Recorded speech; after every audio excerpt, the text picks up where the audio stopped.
रहीम अस्सलाम वालेकुम। उम्मीद है आप ठीक होंगे, खैरियत से होंगे। तैयब लोच आपकी खिदमत में फिर से हाजिर है जी। आज जो हम डिस्कस कर रहे हैं वो शहीद जुल्फ़िकार अली भुट्टो के सदारती रेफरेंस का मामला है। जैसा कि आप जानते हैं कि सुप्रीम कोर्ट ऑफ पाकिस्तान के लार्जर बेंच ने अब आज इस मामले पर जो है वो समाअत की है। नारुकनी लार्जर बेंच था जिसने इस मामले पर जो है वो समाअत की है और अब ये मामला जो है वो इलेक्शन के बाद तक के लिए मुलतवी किया गया है, यानी कि फरवरी के तीसरे हफ्ते में दोबारा शहीद जुल्फ़िकार अली भुट्टो के अदालती कत्ल से मुतल्लिक मामले को ज़ेर बहस लाया जाएगा। आज मखदूम अली खान की जानिब से जो है वो सैर हासिल जो है वो गुफ्तगू की गई है, दलाइल दिए गए हैं और अदालत में जो है वो एक विंडो पैदा कर दी गई है। एक उन्होंने अपने आर्ग्यूमेंट से, अपनी दलाइल की स्कीम से ये साबित किया कि अगर कोई ऐसा जजमेंट, कोई ऐसा फैसला जिसमें गलतियां मौजूद हों, जिसमें किसी के शफाफ ट्रायल के हक को मद्देनज़र ना रखा गया हो, और ये तो फिर भी एक सदियों के बेटे का मामला था, तो उन्होंने कहा कि उसको अदालत रिविजिट भी कर सकती है, उसको अदालत गलतियां चेंज भी कर सकती है। इस हवाले से उन्होंने मुख्तलिफ ममालिक की मिसालें पेश की, यूके की मिसाल पेश की, कनाडा की मिसाल पेश की, अमेरिका की मिसाल पेश की और भी दीगर ममालिक की मिसालें पेश की गई और उन्होंने ये साबित करने की कोशिश की कि शहीद जुल्फ़िकार अली भुट्टो का अदालती कत्ल हुआ है। उन्होंने कहा कि उस फैसले में किसी किस्म का कोई कानूनी मियार, कोई इंसाफ का मियार, किसी वो बिल्कुल उसको बलाए ताक रखा गया है। तो उन्होंने कहा कि ऐसे फैसले जो हैं वो जो है वो एक तारीख मतलब एक धब्बे के तौर के ऊपर गिने जाते हैं। खुद अदलिया के ऊपर उसका एक धब्बा है क्योंकि आज तक इस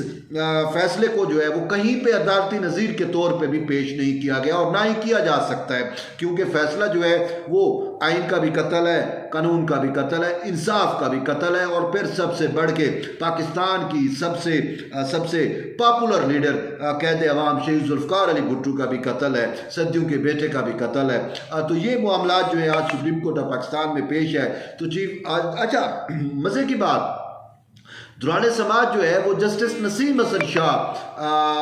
जो साबिक चीफ जस्टिस थे और उस वक्त उस बेंच का हिस्सा थे, तो उसका भी जो है वो इंटरव्यू चलाया गया, लेकिन बकौल चीफ जस्टिस ऑफ पाकिस्तान के कि ये मुतलका पार्ट नहीं है। तो उन्होंने फ़रूक चनैक को, जो पाकिस्तान पीपल्स पार्टी के वकील हैं, ख़ासकर जो है वो बिलावल भुट्टो जरदारी के वकील हैं, चेयरमैन पाकिस्तान पीपल्स पार्टी बिलावल भुट्टो जरदारी को रिप्रेजेंट कर रहे हैं, उनको कहा कि आप मतलूबा लेके नहीं है। तुमने कहा इसको आप फिर पूरा सुने। तो उन्होंने कहा कि आप हमें दोबारा जो है वो मुतलका टीवी चैनल या जियो टीवी चैनल पे वो कास्ट किया गया था या इंटरव्यू लिया गया था, तो उन्होंने कहा आप उससे लेके तो आप दोबारा डिटेल में हमें कापी दे दें और साथ ट्रांसक्रिप्ट भी दे दें ताकि हम इन सारी चीज़ों को देख सकें। और इसके साथ साथ जो है वो रज़ा रब्बानी भी आज पेश हुए। तो रज़ा रब्बानी को चीफ जस्टिस ने कहा कि आप किस की जानिब से पेश हो रहे हैं, क्या आप अदालती मुआविन हैं? तो उसने कहा कि नहीं, मैं अदालती मुआविन नहीं हूँ, बल्कि मैं इस केस के अंदर जो है वो जुल्फ़िकार अली भुट्टो की जो बच जाने वाली मतलब है कि बेटी हैं सनम भुट्टो, उसको जो है वो मैं रिप्रेजेंट कर रहा हूँ। सनम भुट्टो का मैं वकील हूँ और साथ उन्होंने कहा कि मैं बीबी आसफा का वकील हूँ जो उसकी ग्रैंड डॉटर है, और साथ जो है वो बीबी आसफा का और फिर बीबी बख्तावर का जो है वकील हूँ। तो यूँ रज़ा रब्बानी जो है वो सनम भुट्टो, आसफा भुट्टो जरदारी और फिर जो है वो जो है बख्तावर भुट्टो जरदारी को जो है वो रिप्रेजेंट कर रहे हैं। और फिर इसके साथ ज़ैद इब्राहिम जो है वो जुल्फ़िकार अली भुट्टो जूनियर जो है वो उनके उसको और उनकी बहन फातिमा भुट्टो और उनको जो है वो रिप्रेजेंट कर रहे हैं। तो ये केस जो है वो अब सुप्रीम कोर्ट में जो है वो चल रहा है, लेकिन चूँकि एक बड़ी नज़ीर पेश की, बल्कि बहुत बुक्स पेश की अदालती मुआविन मखदूम अली ख़ान की जानिब से, और तो इस पर उन्होंने जजेस ने कहा कि हमें फिर वक्त चाहिए होगा इसको पढ़ने के लिए। और फिर मैं आपको बताऊं कि समाअत मुलतवी कैसे हुई इलेक्शन के लिए के बाद तक के लिए, तो उसमें जस्टिस मंसूर अली शाह ने चीफ जस्टिस काजी फैज़ ईसा को कहा, मतलब जो मैं समझ रहा था कि ये इलेक्शन के बाद के लिए तक समाज जो है वो इसको ले जाया जाए। तो चीफ जस्टिस ने अपने साथ बैठे जस्टिस सरदार तारिक मसूद से पूछा, तो उन्होंने फिर जस्टिस मंसूर अली शाह की हाँ में हाँ मिलाई। तो फिर ये एक जो है वो कंसेंसस डेवलप हुआ तो एग्री हो गए जजेस इस बात पे। तो फिर उन्होंने कहा कि ठीक है, चूँकि हमने बड़ी दकीक बुक्स हैं उनका भी मुताला करना है, केस की हिस्ट्री भी देखनी है, तो फिर रोज़ाना रूटीन में अब केसेस भी ऐसे चल रहे हैं, तो लार्जर बेंच है, तो सारे जजेस यहाँ पे बैठ के तो वो एक हर्ज भी होगा।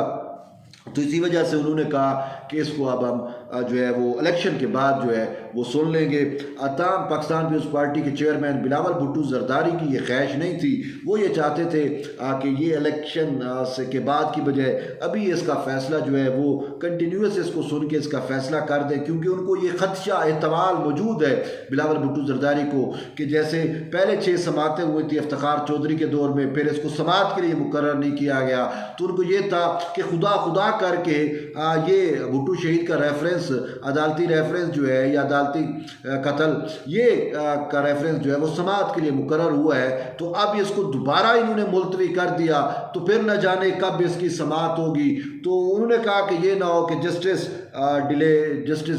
डिलेड ये वाली बात ना हो, लेकिन हम होपफुल हैं, हम बिलावल भुट्टो जरदारी को यकीन दिलाते हैं कि आपके नाना के साथ इंशाल्लाह ज़रूर इंसाफ होगा। और चूँकि हम अदालती अमूर को देख रहे हैं तो इसी वजह से चीज़ें बड़ी स्पीडी चल रही हैं, इलेक्शन मोड में है, तो चलो फिर इलेक्शन के बाद जो है वो अब इसको समात के लिए मुकर्रर किया जाएगा। लेकिन आज दौराने समात एक चीज़ बड़ी वाज़े तौर के ऊपर सामने आई, और वो क्या है, वो ये है कि मखदूम अली खान ने अदालत को बताया कि जब एमरजेंसी लगती है, मार्शल लॉ होता है, तो उसमें जो बुनियादी इंसानी हकूक़ हैं जो आइन के आर्टिकल 8 में दिए गए वो मुअत्तल हो जाते हैं, ठीक है।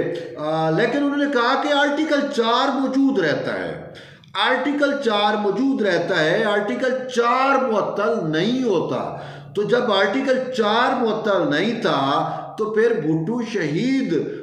के साथ ड्यू प्रोसेस ऑफ लॉ जो है वो ज़रूर होना चाहिए था वो, लेकिन उसको ड्यू प्रोसेस को फुलफिल नहीं किया गया, एक बात। दूसरा उन्होंने कहा कि जब फैसला आया 4-3 से तो फिर उसमें एक जज जो भुट्टो शहीद को कत्ल करने में या उसको उसके खिलाफ फैसला देने में शामिल था, बाद में उसने अपने एक इंटरव्यू में कहा कि हम पे प्रेशर था, तो फिर 3-3 की अक्सरियत हो जाती है, तो यूं एक मामला जो है वो गुंजाइश बनती है। लेकिन साथ उन्होंने कहा कि आर्टिकल 4 एक विंडो है, वो विंडो जो है अब सुप्रीम कोर्ट को जो है वो रास्ता दे रही है, और साथ उन्होंने कहा कि आर्टिकल 4 को ये 186 के साथ अगर मिला के पढ़ा जाए तो फिर एक विंडो बच जाती है, यानी कि एक जो है वो सुप्रीम कोर्ट के लिए एक दरवाज़ा खुल जाता है, एक रास्ता ओपन हो जाता है कि वो इस तरह के केसेस को जो है वो दोबारा सुन सकती है। वजह इस पे क्यों था कि जस्टिस मंसूर अली शाह ने कहा कि चूँकि भुट्टो शहीद की फैसला हो चुका, नज़रसानी भी ख़त्म हो चुकी, तो फिर हम कैसे सुन सके। तो इस पर उन्होंने कहा कि आर्टिकल 4 को आप 186 के साथ मिला के पढ़े तो आपके पास विंडो बचती है। तो जिस पे चीफ जस्टिस ने कहा कि अगर ऐसा है तो फिर मार्शल लॉ दौर के अंदर इस नोयत के जो फैसले दिए गए थे क्या हम उनको दोबारा देख सकते हैं, तो उन्होंने कहा देख सकते हैं। फिर इस हवाले से उन्होंने यूके की मिसाल की, उन्होंने कहा यूके में अगर कोई एरर, कोई गलतियां, कोई गलत फैसले होते हैं तो उसके लिए फिर बाद में कमीशन बनाया जाता है। ताहम उन्होंने कहा कि अमेरिका के अंदर हमें ये चीज़ मालूम है कि अमेरिका के अंदर जुडिशल इख्तियारात इस्तेमाल किए जाते हैं, यानी कि जजेस बैठ के, सुप्रीम कोर्ट बैठ के खुद ही फिर उस मामले को दोबारा देख लेती है और गलतियां होती हैं तो उससे को दुरुस्त करती है। तो ये तो फैसला पूरा का पूरा ही गलत फैसला था, तो इस वजह से इसको दुरुस्त करना ज़रूरी है। तो यूँ आज के ये आर्गूमेंट्स थे, और फिर समाअत अब चली गई है फरवरी के तीसरे हफ्ते में। इलेक्शन के बाद अब इस मामले को दोबारा टेकअप किया जाएगा। तो फिर देखते हैं कि इलेक्शन यानी फरवरी के तीसरे हफ्ते में कब इसकी समाअत होती है और फिर ये मामला कैसे चलता है। लेकिन भुट्टो शहीद का कत्ल आपके सामने है, मेरे सामने है, पूरे पाकिस्तान बल्कि दुनिया भर ये कहती है कि उनको नाहक कत्ल किया गया था। तो बहरहाल ये तो एक अहम डेवलपमेंट थी जो भुट्टो शहीद के रेफरेंस से मुतल्लिक थी। तो बहरहाल जुड़े रहिए तैयब बलोच के साथ, मिलते हैं एक नई वीडियो में, तब तक ले इजाज़त दें, अल्लाह हाफ़िज़।